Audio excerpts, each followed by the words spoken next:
Thank you very much, Mr. Callan. Mr. Farage for 2.5 minutes, please. Well, happy Schuman Day, or Europe Day as you now call it, although I thought the celebrations were rather muted. The only bit of real passion we had was Mr Schulz slagging off the English, but that now appears to be the sort of popular sport in this Parliament. And when people stand up and talk about the great success that the EU has been, I'm not sure anybody saying it really believes it themselves anymore. I think we're celebrating the wrong day. We shouldn't be celebrating the 9th of May, we should be celebrating the 8th of May, Victory in Europe Day. We should celebrate the last time the Germans tried to smash the continent and they foundered, and at least half the continent got its democracy back.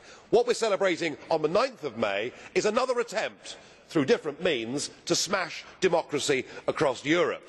I don't doubt for a minute that Jean Monnet was well intentioned at the start. He thought that if you abolish nation states, you would stop there ever being another war.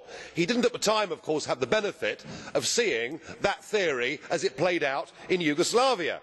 But like communism, this has all gone badly wrong. And the EU Titanic has now hit the iceberg. It is a European Union of economic failure, of mass unemployment, of low growth, but worst of all, it's an EU with the economic prison of the euro.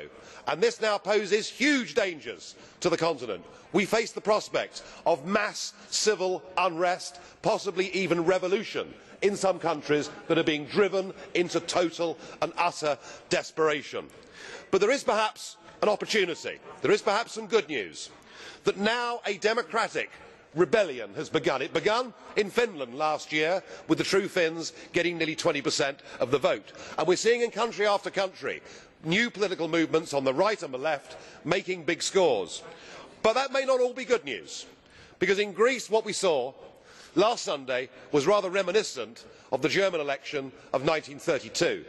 We saw the status quo centre collapse and the extremes of right and left rise. You know, this project could even cause the rebirth of National Socialism in Europe. We are headed the wrong way. We must break up the Eurozone. We must set those Mediterranean countries free. We must try to build a Europe. I want a Europe, but a Europe based on trade, a Europe based on cooperation, a Europe based on us sitting round the table and agreeing sensible rules on crime and the environment. We can do all of those things, but we cannot do it if we're asked to rally behind that flag. I owe no allegiance to that flag, and nor do most of the people in Europe either.